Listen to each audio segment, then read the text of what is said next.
Welcome to the Coast Podcast. I'm Emilie, a virtual assistant agency owner who left Amazon in 2019 to build my dream. And I'm Whitney, a freelance writer and communications consultant who never felt at home in a cube farm. We didn't see many people paving their own ways like we decided to, so we created this podcast to talk to others who were brave enough to pick a different path. Creatives, entrepreneurs, people doing their careers and their lives their way.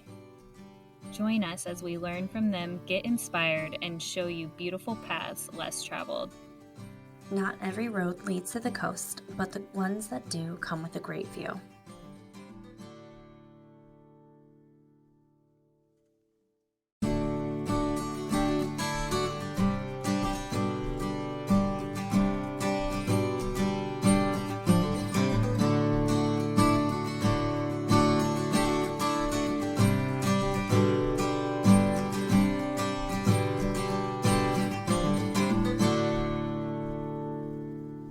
Hello, everyone, and welcome back to the Coast Podcast.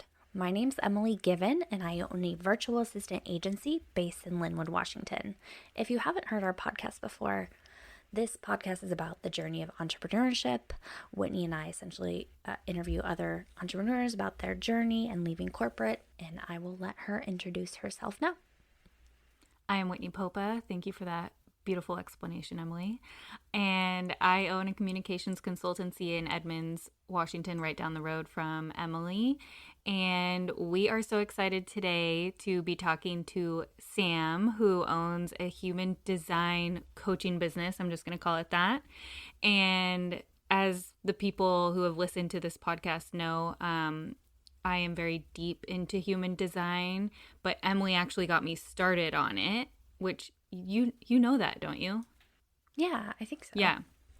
So to find Sam after this like kind of convoluted road of her. So Sam has a Instagram account for a previous dog.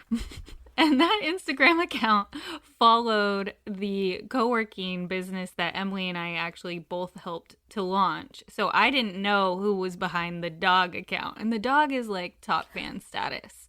So the dog would always be like liking our posts.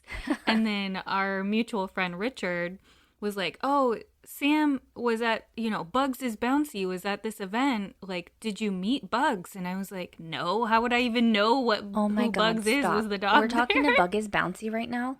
Yeah. Hi, Sam. I did not know that this was you. I said hi to you at the vendor event recently. Oh my God. Yes. Hi. Yeah. So it's all coming together for you now, too. I know who this is. Yeah. So then turns out Bugs had been wanting to meet me, but I didn't even know who Bugs was. And it was this whole thing that finally culminated in being at an event, standing with one of the busy girls and being like, look at this magical person who's talking about her human design business over here, not putting any of it together because obviously you do not look like a poodle. Or I think it looks like a black poodle to me. He's a pit, or he was a pit, yeah. Oh, yeah. Yeah. And so I was like, and we both were looking at like this magical human and then never introduced ourselves, walked away. The next day I was at a walk in our town that another entrepreneur female put on, who we should have on this podcast as well. She focuses on helping people not procrastinate in their businesses. Kristen, right? Kristen Swanson. And then Bugs is Bouncy was there and is Sam and you are each other. And we chatted for a long time about all the things that you're doing now and finally got to meet after months and months of not doing the math and figuring it all out. It was this big mystery. And now you are here with us talking about my most favorite thing that has completely changed my life and my business, human design. And I would love to hear from you how you got to this place of coaching people on human design. So I'm Sam, also Bug is Bouncy, which was it was a name that was built around my dog that I previously had, also known as Human Aligned. And I do coaching on human design and also breathwork. And this has been such a long time coming. It's so funny how many times we've crossed paths and everything's come around, but nothing really came to fruition until like that one walk. I always thought that was funny. So for me, my background was about 20 years of construction management. And I worked in an office with a primarily large group of male coworkers. And I was kind of missing that female connection. And I realized that I was doing a lot of coaching, though. I kind of had a revolving door of unending people coming through my office. And I decided to go to school for actual life and health coaching. And while I was health coaching, I stumbled upon human design. And everything kind of clicked for me. It's very much I'd like to say it's a combination of like linear thinking and woo, which is I'm kind of in the middle ground there. And so for me, that's how I just kind of fell into it. And it really became a great fit and things made so much sense. And, I know I didn't realize, Emily, you were also so into human design. I think that's fantastic. And Whitney, I'm super excited you found it. That's how I started. And that's awesome. And it turns out we also use the same branding photographer too.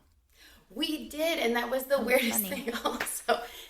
And Hallie, I met Hallie, and she was so great. And then I found your photos on her Instagram, and it kept intertwining. It was so strange and so fantastic at the same time. But the first time that I met Whitney, like actually met her, I'd gone to the opening party for the shared workspace, and I walked in and I saw Whitney, and she was already speaking with somebody else, and I was like, okay, I'm gonna go up and talk to her. And then I turn around and she's gone and like never to be seen again. So I'm like, okay, all right, that didn't work. And then I went to the event that our friend Danica put on, and I saw her walking across the parking lot. And I was like, oh, that's Whitney. I got to go talk to her. But I was speaking with someone else, and so I waited, and I turn around, and she's disappeared again. And I turn around, somebody told me that she had actually left. And I look across the room later when we're doing introductions, and I see her standing behind my friend Molly. And I'm like, she's still here. And within, I'd say 15 minutes, it was like she was completely gone, like nowhere to be found, completely disappeared, vanished. And so when we got to the walk, it's kind of like I'm trying to explain. Like I was picturing her as this, like, was she even real? Like she's kind of this legend in my mind now. I've constantly like seen her, but have not been able to connect. So it was definitely really funny how everything kind of connected. Yeah. And then I was like, you have to come and talk about human design on our podcast because we talk about it so much within our own like realms of, and probably mostly me, of just like how much it's changed my life. But to have like somebody who's an expert here who can help bring more people into the fold, I think is going to be really powerful, especially like when we're thinking about our audience as women trying to figure out their own businesses. And I can let Emily speak to her experience, and I know that you pulled our charts too. I did. But something that I got my free chart, which you can do in a lot of places online, and I did my best with that and listened to different resources.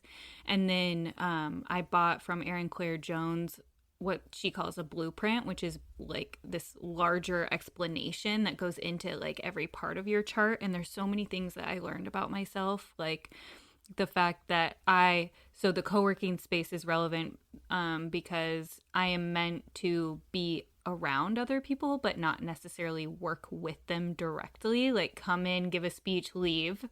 So that tracks with you thinking I'm this like legend who always leaves. And so all these things that it told me that I was like, oh, I knew that about myself, and that's like science or whatever you want to call it. Like, that's crazy. And it just gave me all this validation of like, I've always felt in my gut like I should be doing it this way, but the world tells me to do it this other way. So I'm going to try the way the world does it. And that just doesn't work for me. I find all this resistance. So the way that I explain human design, at least for my life, is that it gives language to the energetics of your world and the way that you are intuitively, but like don't always see reflected back to you, and also gives you that permission to just lean into those parts of yourself, like that kind of funny contradiction of like, yeah, you could be around other people's energy and feed off of that, but like don't work on a team with them because you will be miserable. And that's just one small tiny example. Yeah, it's so spot on with what you said. They actually through human design, Ra Urahu, who started human design, he actually believes in deconditioning, and it's because we've all been taught to behave a certain way, act a certain way, everybody, except at the same time they taught us, to be yourself, which is a little bit difficult when everybody's conditioned to act a certain way from the moment we basically show up. All kids are taught the same. Everybody's supposed to conform and dress the same. There's different kind of groups and nuances to it, but honestly, finding out exactly who you are and, like you said, trusting your intuition and learning to go with it is how you learn the best way to live your life in alignment with your true self. So, for people who don't know, can you tell the audience, like, they're like, what is human design? Like, how do I get started in that? How do I learn what mine is? You always ask the smart questions, like you back it up, whereas I'm just in it. You're really well informed. You're both really well informed in human design, but I can just take it from the top. And basically, so the human design system, it is a synthesis of ancient wisdom and contemporary science. It was channeled by a man named Ra Urahu in 1987.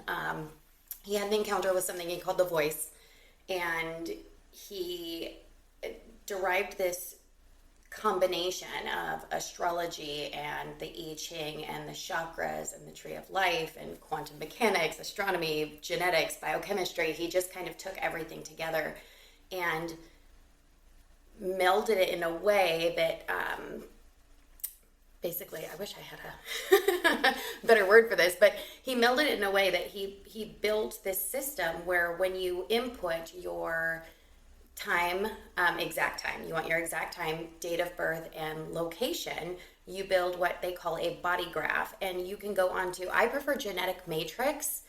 Genetic Matrix is a great site where you can log in and you can type in your information. You can find it on your birth certificate. You can call your mom. I, funny enough, had a friend who his mom didn't remember, but his grandma had made a plate with his birth date, weight, and time on it, and had it on her wall because she did it for all of her grandkids, and that's how he found out what time he was actually born. But once you have all that information and you implant it into the system, you get a chart. And the chart is a body graph that looks very, very confusing for a lot of people. It is 9 energy centers throughout the chart, which, playing off the 7 chakras, it was decided that over time we as humans evolved just beyond needing to stay alive and procreate, and therefore we added in 2 additional energy centers. So there's 9 total centers on the chart, and they're connected by gates and channels, and depending on where the planets were aligned and where you were in the world, different gates and channels will combine, and then they will either they light up an energy center, or they leave it undefined where it is white. So depending on whether your energy centers are defined or undefined will decide not only your type, how your strategy, your signature moves, that I like to call them signature moves, and basically dictates how you behave. So with human design, there are 5 types. There's the manifestor, which makes up about 9%. They are initiators. They're bold. They're driven. They start things, rally energy, create momentum. Their strategy is to inform. So they're super impactful. They move very, very quickly. They need to inform anyone who may be affected by their actions in order to reduce resistance. So even if you happen to be a manifestor, just saying something along the lines of, I'm going to the car or I'm taking out the garbage. Just small, tiny, tiny things will leave you with so much less resistance. And it's just an easier way to kind of move through life. Do you guys want me to stick with each type, or do you want to ask questions about the types? Because I am good to go either way. No, keep going. Okay. Yeah, keep going. So, manifestors are very, very independent. They enjoy time alone. They don't enjoy interference. That's my son, by the way. I just throw that in there. I pulled charts on every one of my family members, and my son is a manifester. So have I. Very, very strong personality. A lot of times it can feel like they're rejecting you. And it's not personal. It's really not. The manifestors, the biggest issue with manifestors is they are told from a very young age that doing things for other people constantly is how you gain love, affection, and prosperity. So they can get caught up in people pleasing, and because that's what they feel they need to do because they've been conditioned in that way, and then it just stifles them. So it's very important to know that just don't take it personal. It's not rejection. And if you're a manifestor, it is fully expected that you're more a little bit of a lone wolf, I guess. And that's where, by telling people who will be impacted by you, like what to expect, is super, super helpful. Because otherwise you're just going to be kind of on the defense because you're worried that you're offending people. Their not self is anger. So anytime each of the five types has a strategy, which for manifestors is to inform, a not self, which for manifestors is anger. So when a manifestor... Sorry to interrupt, but yes. Meaning like when they don't feel them like themselves or like in their magic, this is what comes out, the anger. I told my son last week, like, I think you have an anger management problem. He's 4. Because yes. He's just like, he gets so intense and mad about things. And so, yeah, for people, like, that's just the shorthand, the not self. Yes, no, for sure, for sure. The not self is basically when you're not acting in your alignment. So when you're not lighting yourself up, if you're living your strategy and you're doing everything that's kind of in your world, what's right for you, you're going to be very, very, as a manifestor, very, very peaceful. That's your signature, your peace. You're just calm, you're good. If you are your not self and you have a lot of things you're absorbing that are not great for you, putting yourself in the wrong situations, not following your strategy, you will get very, very angry if you're a manifestor. That is your hell hath no fury, like an angry manifestor. Let's see. The generators would be the next one. That's me.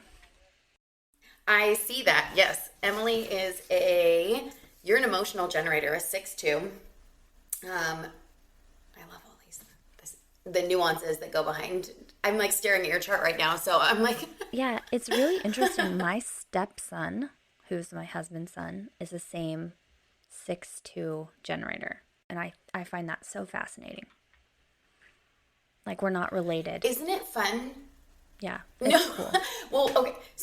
So Danica, had the event, the networking event. Her and I are both 3-5 splitting projectors, and we were actually born in the same year in the same hospital, but completely different months. And our charts do not look the same. But isn't that strange? That is so But it's crazy. so much fun when you get to meet people that are like lining up, because you would have more in common with a person that has the same profile as you versus necessarily having the same type. And we'll get to profiles and yeah. My husband and I are the same profile. That makes a lot of sense. Yeah. And it's just, you would have more in common because, as far as, like I said, depending what energy centers are lit up is what dictates what type you are. But you can be a projector and have 3 energy centers, or be a generator and have 1 energy center. So I guess basically what I'm saying is that energy doesn't typically depend on what the type is, even though that's like a very common misconception. So the same types can be, I guess I got that backwards. The same types can just be very, very different. And so with the generator, which Emilie is, you are a doer. You're a worker bee, you cruise, and you gain energy by doing things. You actually, if you're doing something that lights you up, you will never get tired. Like, as long as it's something that, I mean, mind your body giving out, but as long as it's something that actually lights you up, the more you do, the happier you are. Your strategy is to respond. So a generator's aura creates an energy field of essentially availability, and you're constantly being presented with different options or opportunities in life to respond to. And so your job is to kind of sit back and wait and watch the conveyor belt go by. And when you say, ooh, like, I want that, then you grab it. That's yours. So you don't necessarily go out and ask for anything. You don't have to wait for a certain time. You don't have to wait for an invitation. You just have to look and watch whatever the universe puts in front of you and pick up what you want and just leave everything else alone. And that part has changed my life. And the responding part, because it's in my chart as well. And speaking to like business and why I keep harping on this is that when we're in business for ourselves, and this is relevant to all three of our businesses, we're taught, at least I am, like I see people constantly talk about like your sales funnel and cold whatevers and reaching out to people and building your business that way. And that might work for some people. But if you don't know your human design, you might be out there doing those things and feeling resistance and being like, why is nobody replying to my cold email? Which is something that happened to me when I was like desperate for business at one point. And I was reaching out to all these people, but it's not within my design to do that. And I had Calliope, our intuitive business coach, she kind of explained it to me as like masculine versus feminine marketing, whereas like Raw talks about the deconditioning of what we see out in the world is this is how you get business. You go out and get it, the hustle culture. But the responding part of your profile is so profound, especially for women, in just trusting and sitting back and doing the right things. Like for me, it's talking authentically about my business and people responding to that and reaching out to me that way versus me going out and finding business. And for Emilie too, she's constantly getting people reaching out to her for business, but then she also has other people kind of doing the cold stuff for her. So she's able to use her strategy appropriately for her business. And for me, I told Calliope when it happened, like my business tripled in a year just from following more of what my design was versus like desperately being like, hey, do you want some help? Mm-hmm. For sure. No, it makes total sense because, you know, we're all told that you're supposed to do, ask, yell, and it doesn't work the same for everyone else. Like you said, it's the masculine energy in it, but also when you're when you're satisfied and being in your realm, of course you're attracting people to you. People want to come to you. That's where generators and manifesting generators like you are, Whitney, when you're in your true like self, you are just like basically throwing glitter on the sidewalk, like you're your own parade, and people are just drawn to that. It's like very, very inviting. I like the glitter on the sidewalk analogy. That's amazing. More glitter analogies are always you guys are just basically spewing glitter. It's fantastic. And with the so the generator, so you're responding, your non-self is frustration. So if you're finding yourself getting frustrated, getting short with a lot of people, it's time to kind of back up and say, okay, like where do I need to be to get between these guideposts again? Because this is not typical. Like when your signature, when you're happy, you're just very satisfied. You're just super satisfied. Your signature is satisfaction. And so then when you're frustrated, it's time to kind of take a step back and look like, maybe are you putting energy into something that's not what you want to put energy into? Are you, going left when you should be going right? Are you listening to what your body's actually telling you? And it's very much with generators, it's a gut response. Every time they talk about a gut response, you literally are supposed to follow your gut. Trust your gut. Yep. Like, this is meant for you. Yep. That's been really essential to my business too, because my husband is like, he's really into, like, he did business school and his major's in business, and he's like, okay, you have to start with the business plan and do what's best for the business. And I'm like, well, that's not how I do things. I do things based on if they feel good and what my gut says. And he's like, you're insane.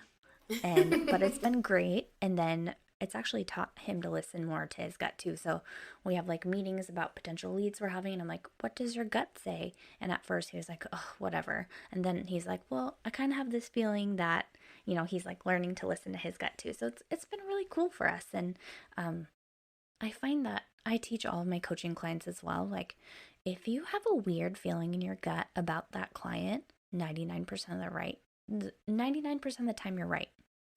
Because even if it's not right away, eventually there's going to be something in there that you're like, I knew it. And just following that is going to save you heartache in the long run too. So, and also I've learned how to, this is something that when people present you with an opportunity, like you said, my strategy is to respond, but respond in a way that my gut feels. So immediately off the bat, if someone's like, will you join the PTA? And I'm like, ugh. I'm like, no, thank you. Right. Or like, or do you want to go to this thing? That sounds awful.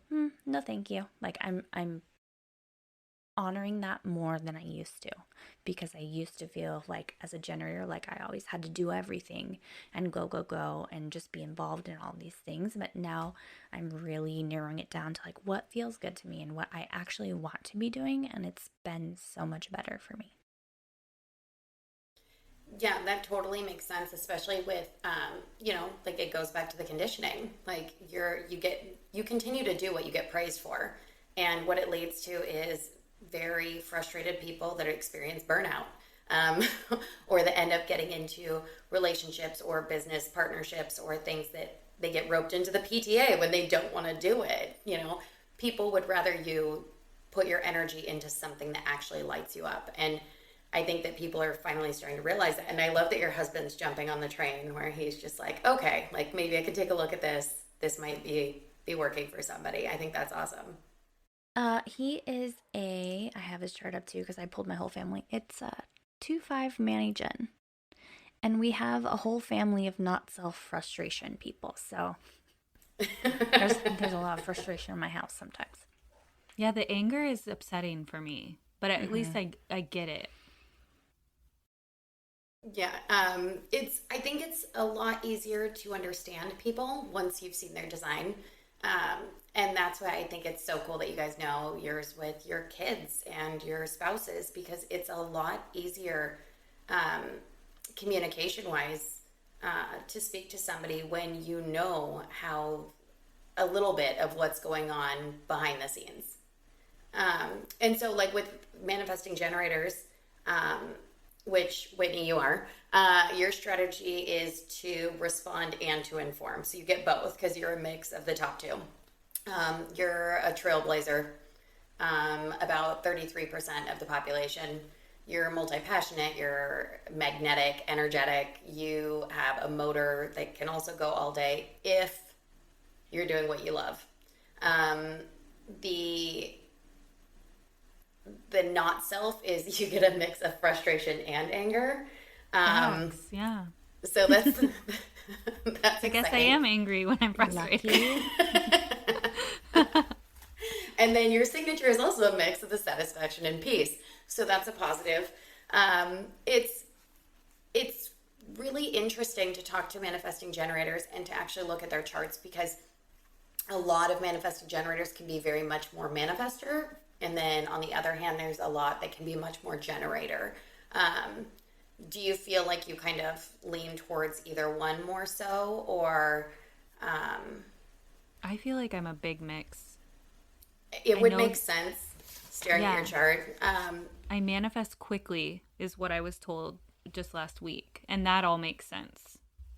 So I'll like come up with an idea of like, I want to make this happen. And my husband, the projector, gets very frustrated with me because he wants a plan, he wants all his steps. And I'm like, no, we're going to skip and we're going to do it my way. And you just have to believe in my magic. And then I like make it happen. And then you throw glitter and exit the room. Yeah. And even with my business, like I completely backed into my business. So whenever people like give me or ask for my advice on things, I'm like, well, you don't need the business plan, you don't need the website, you don't need the cards, you don't need the social media. Like I didn't even have my own email until last year for my business. So I just go. And then yeah, it's like when I'm frustrated too, I make everybody miserable, and I've learned to like try to do less of that because if I'm miserable and then I'm bitching about it to everybody, then they're all like, oh my god, can she like get rid of this thing that's frustrating her? So I've started to move faster on that, and actually just ended a client relationship yesterday because I was so frustrated by it and getting angry. But I have that deconditioning going on at the same time too, where I've like become this weird people pleaser. So it's working through getting like, I know I'm frustrated, I know my design, I know I'm angry about it, and I have to do this to show up for myself. It hasn't been easy for me to show up for myself because of all of that conditioning. And then I get frustrated about that, but I try to compartmentalize that. It's for my therapist to work on. No, well, it's really funny too, because I think that a lot more often than not, because generators and manifesting generators are typically always on the move, they get told no a lot when they're kids. Like, don't do that, don't do that, don't do that. And so finally you kind of start to navigate, okay, what do I do to make these people happy so they don't tell me to stop doing things? Yeah. That's part of why like I've realized like, oh, I wouldn't say bitter, but like traumatized by my corporate experience and like life leading up to it, obviously, where I was kept like getting told, no, don't do it that way, or you don't fit in here, like how you are is wrong. We have our process. You need to act a certain way, have this personality, whatever.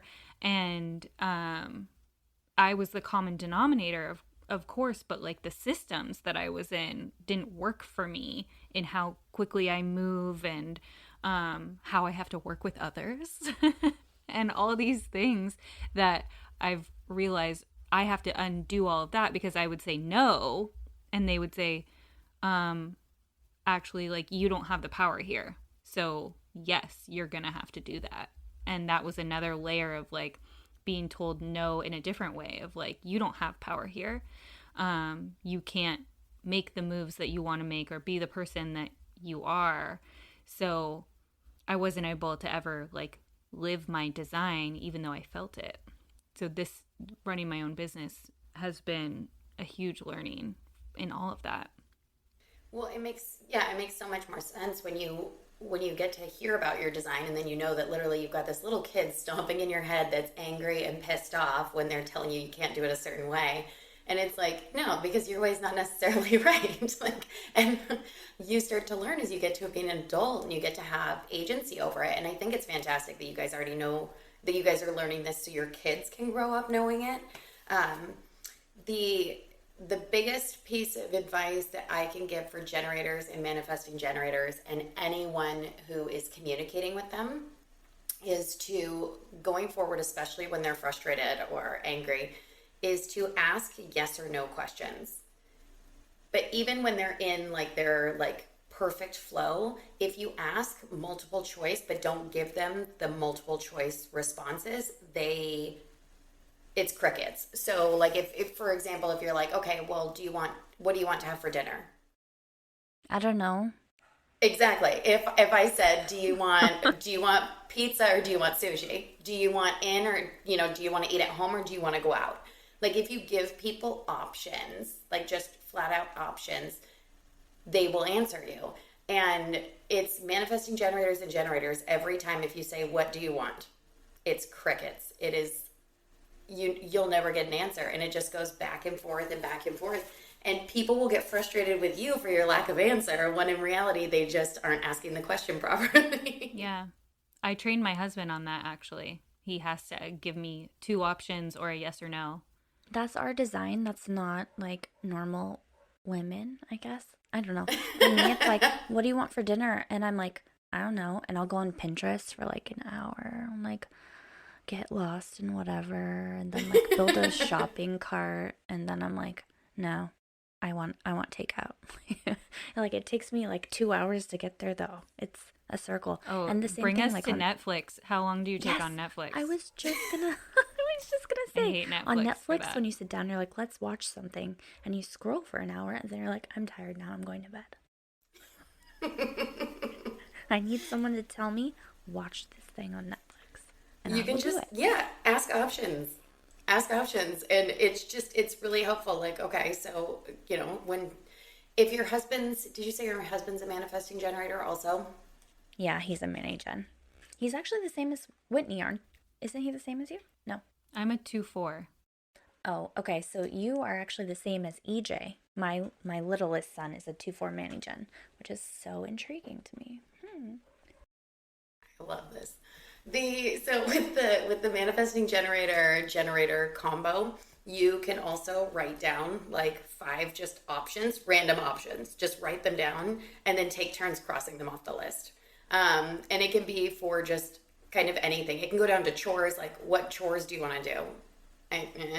Well, they might not, and then you end up doing laundry because you hate doing laundry, but they actually don't mind.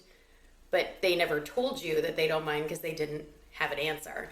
So there's a lot of ways to communicate to utilize the just asking yes or no or giving multiple choice, but strict multiple choice, like an actual question, asking actual questions, I guess is the breakdown. And then let's see, so that's manifesting generators. Thankfully for my husband, he listens to this podcast. Does he really? Hi, Yeah. Roz. That's amazing. Big support, big fan. Billy has never That's listened. awesome. Well, if you ask him, well, you could specifically say, do you want to listen to my podcast? Yeah. Oh, No, yeah, and he's true. going to, if you talk about him and projectors now, because you're a projector, right? He's going to get excited about that. I was on like a mastermind earlier this week that was talking about how bossy you are. So I was yelling to him as I had it in my headphones. I'm like, hello, you're bossy. They confirmed it. And there were some really other good nuggets because she was a projector. All of you who are teaching us about this stuff obviously are projectors. Most of us, yes. So projectors so we're also known as the guides. We make roughly 20% of the population. We're known first of all, our strategy is to wait for the invitation. So we literally have to wait. And it doesn't have to be like a glittery covered box bow envelope that shows up that specifically asks you if you want to go to a movie or anything like that. But you have to be either, energetically or verbally invited to in a way to speak. I mean, it sounds really harsh when you say it like that, but if you can be so excited to tell somebody everything you know, but if they don't ask for it, it's not going to land. And there are a few really great analogies of projectors, and one is, if you think of a projector as a lighthouse, because projectors take in a ton of information, and the joke is that they're only supposed to work 4 hours or less a day. And what that means is it's not that they're just supposed to be sleeping the rest of the time or they have no energy. But it's supposed to be that you are spending most of your time taking in information so you can condense it and then share it with everyone else. So that's where the guide factor comes in. But a lot of times they'll give you the visual of a lighthouse up on a hill.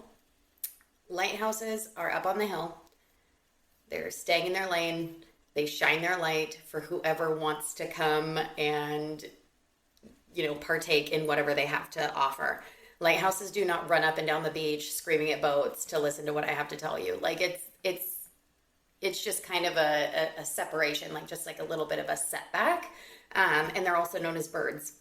So if you put a bird on a branch, they're looking down at the bigger picture, right? They see a lot of little moving parts.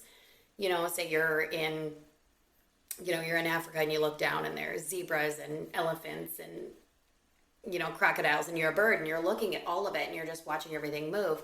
Well, a lot of times that bird will fly down to the ground thinking they need to be in the thick of it with everybody else, and all of a sudden they're like, oh my God, I make a really shitty rhinoceros. And it's like, no, you don't. You're just not a rhinoceros. You're a bird.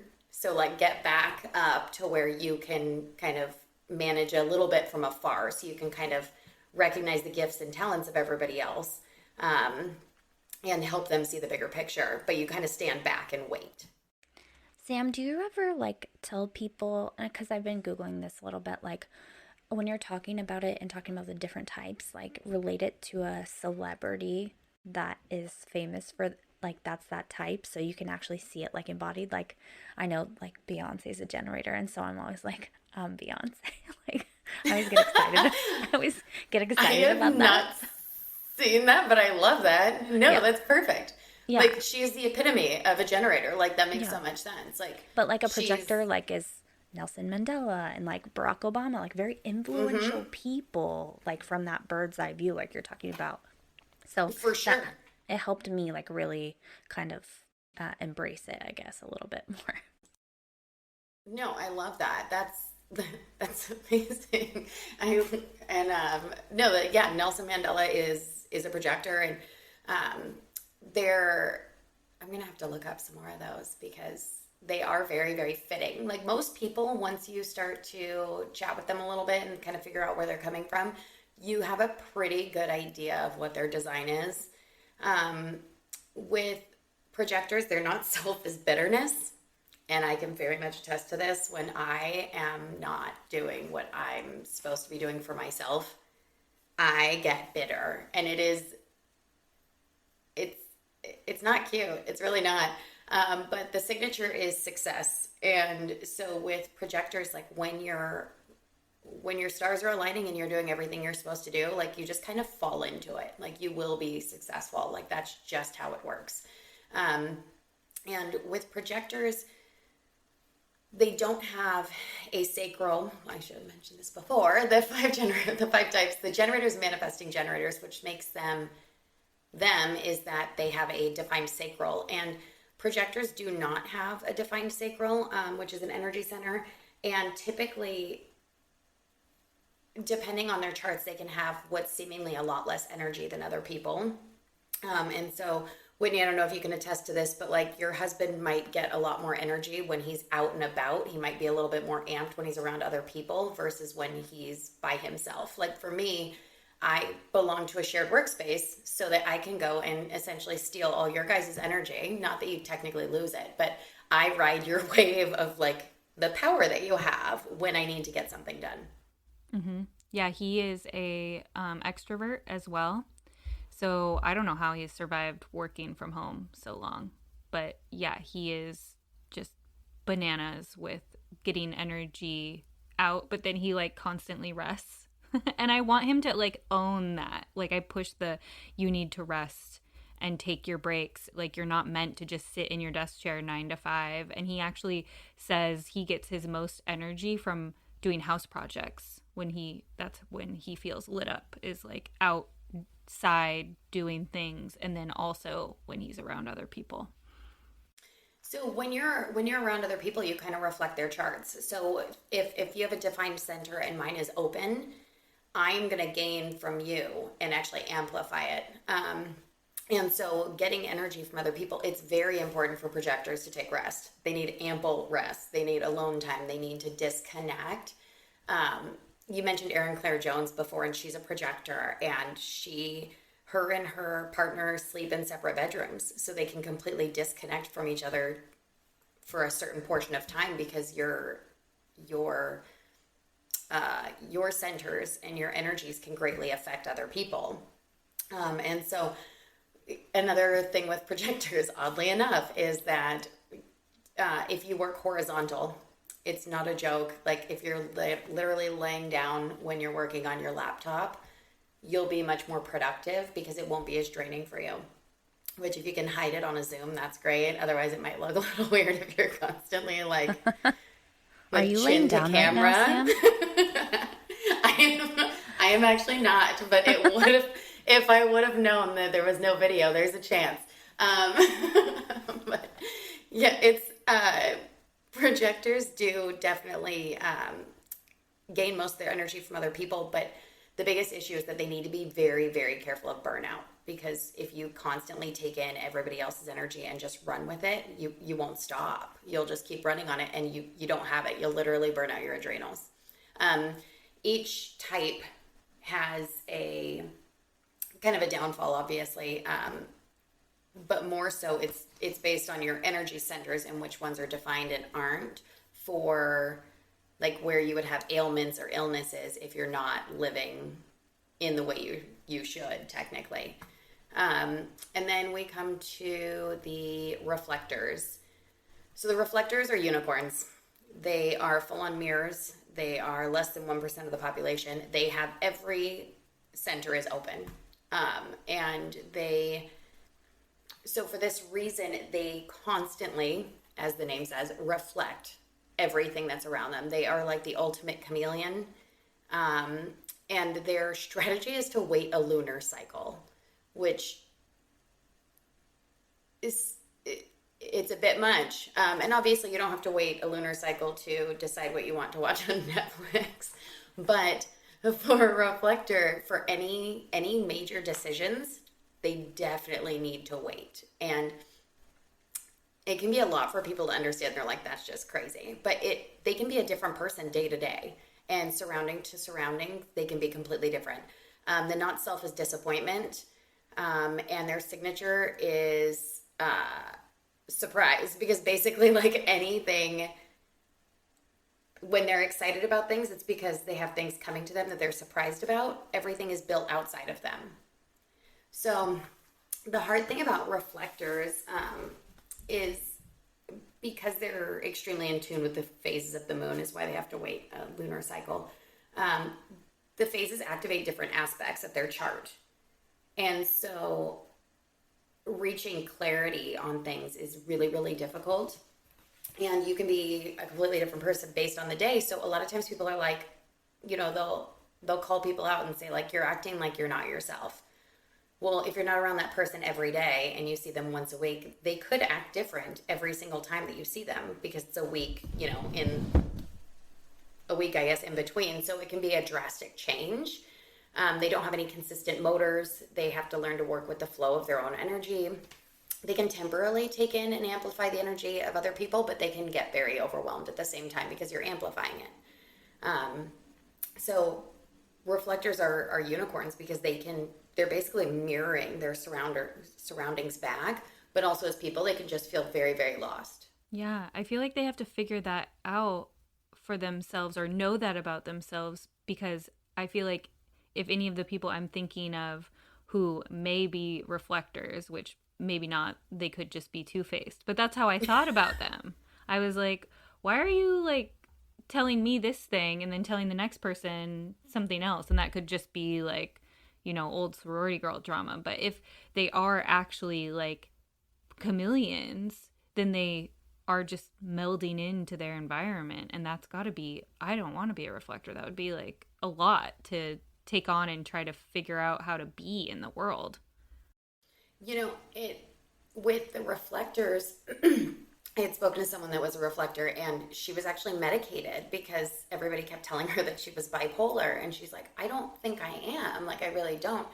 But because she started to kind of buy into what everybody else was saying, and she had these highs and lows and highs and lows, and it was literally like depending on where she went, it was almost like she was manic because she had no idea of how to like kind of rein it in. And so a lot of people that are reflectors, I mean, that's an option. With Whitney, with what you're saying is one of the centers is actually an identity center. And if you have that undefined, people are very chameleon-like. So if you have, so for you, so Emily, or Whitney, your center, your identity center is defined. So you are who you are. You can walk into room A with a bunch of bikers, You can walk into a group B with a bunch of sorority girls. You can walk into a C, which is like an old folks home. You are still going to be the same person. Nothing's changing. If you had that center open or undefined, I do, Emilie does as well. It's more, you meld yourself a little bit. You're more chameleon-like to your environment. So it's a little bit more fluid. I feel so validated. And I bet you do too. I'm like so seeing, yes, I'm just going to be myself everywhere I go. My husband's exactly the same. Do you guys want to move on to rapid fire just because we only have a little bit of time left? Sure. Yes. Okay. And I also, before we do that, Sam, I want you to tell us how people can book time with you, what kind of readings you do, and where they can find you, since you have a new Instagram account that is not Bug is Bouncy for business. So my account is at Human Aligned on Instagram, and you can reach me, or I have a website, www.humanaligned.com. I can be reached at sam@humanaligned.com. I do one-on-one readings.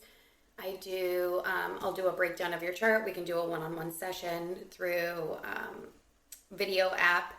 And I'm also doing 20-minute recordings. They're video recordings. I think it's a lot easier to understand your chart when you can actually see the walkthrough. And so I'm going to do 20-minute video recordings. So if you send me your information or the information of one of your family members, I'll do a chart review, and then I'll record a 20-minute video and deliver it directly to your inbox so that you can have a better breakdown and like kind of a condensed, concise, specifically for you or your kids or your parents or whoever recording. Those are available on my website. The link is in my Instagram. And then I also do breathwork sessions, which is a completely different world, but so beautiful. Yeah, we have lots to dig in with you that I want to have you back to discuss all of these things, because breath is so important, especially for people like me who have anxiety undiagnosed, self-diagnosed. That's So the thing. yeah, I think if you're not anxious in the world that we live in, then like you have some voodoo magic that I need to get in on. So our rapid fires. What is your coffee order if you drink coffee? What do you order at the coffee shop? So I'm actually going for December caffeine free. But this is horrible. I would get a Starbucks Trenta cold brew with no ice and just mainline it. Wow. Okay. You're probably the most hardcore person we've interviewed. Well, one thing is that I've found is unfortunately, projectors are very much influenced by stimulants. And so I realized how much anxiety I was actually getting because I was caffeinating. Wow. I need you to sit down with my husband and tell him about himself. I can do that. What's your first happy memory? Oh. First happy memory. Really odd one. Roller coasters with my dad. For roller coasters with my dad when I was young. Oh, that's so fun. I hate roller coasters. I've never Same, been on a real one. But that's great. So scary. Yeah. They didn't want to let me on. My mom and my brother wouldn't go. They didn't want to let me on because I was too short, and they put a box on my head. And this is good. I'm sure this is past the statute of limitations with my mom, but he signed a waiver saying that he wouldn't sue Six Flags if anything happened to me, and they put me on the ride. That's amazing. Yeah, they would not do that now. No. What clothing item would you wear every day if you could? Oh, anything that's black. I don't own anything else. You are a black wearing person. I'm fully committed. I'm a fan of onesies as much as people aren't big fans of onesies. I wear them at home, not out. I love them. They're amazing. Love them. Oh yeah, I'm a big fan. Big fan. Very, very positive place for you to say that. What's the best business purchase you've made in the last 6 months for under $100? Ooh, best business purchase. Oh, a voice recorder. A mini voice recorder. Because I'm not so great when it comes to... sometimes I can't get the words out on paper when I want to write. But if I just kind of start speaking like I'm talking to a friend, I can talk to a brick wall, obviously. So it's like when I start speaking, it just kind of comes out. And then if I re-listen to it, I can transcribe it. And then I actually have something that's useful. Yeah, that's awesome. What's lighting you up lately? Oh, I got the mirror that goes on your wall that has the workouts plugged into it. Ooh, yeah. And I'm obsessed with restorative yoga right now. Yeah, Basically, I roll around on my closet floor is what I do. Yeah, I do a lot of yoga in the Sweat app. And I'm just like, they want me to do more, but I do mostly yoga. So I totally get it. I'm like buying this fancy thing to just do yoga. It works though, and it feels like you're in a class. And for a projector, I need that. Mm-hmm. Well, thank you so much for your time. And I feel like we have so much more to get into, like profiles. And I learned recently too about the strongest sense that we all have in our charts too. And mine is taste, which is completely crazy as far as like using it as part of my design. So I'd love to have you back to talk about that. Sam can also talk about explant surgery, which I think a lot of people who listen to this podcast would be interested in. So thank you so much for your time. And we'll email you about setting up some more. Yeah, there's so much to cover. There's authority, definition, profiles, crosses, strategies, themes. I mean, it's unending. There's so many great things. And so if anybody has any questions, feel free to reach out to me. If you just want to chat, say hi. And I appreciate you guys for having me. Oh my God, thank you. All right. Thank you to everybody who is listening. And we will catch you on our next episode. Thanks, Sam. This episode's music was provided by Sloan Best. And editing provided by Kayla Shu.